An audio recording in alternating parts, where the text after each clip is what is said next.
Welcome. This is Jamia 2014 government pass question. Question number 43 says the granting of asylum to Charles Taylor by Nigeria was to dash. The granting of asylum to Charles Taylor was to dash. When we talk of Charles Taylor was granted asylum by Nigerian government in 1999 too, and asylum is like a shelter or recognition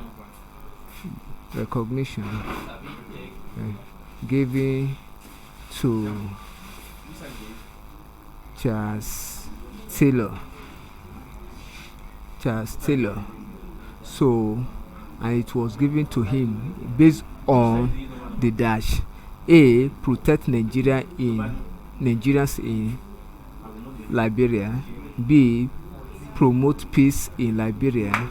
C. Defy the Western powers.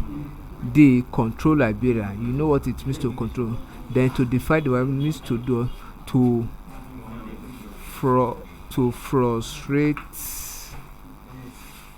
the Western authority in Liberia. And that's what option C is saying.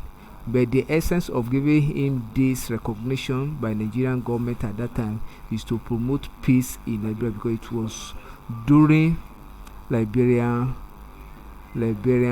war at that time. It was during the Liberian war. So option B is correct. Thank you, and ensure you subscribe for more videos.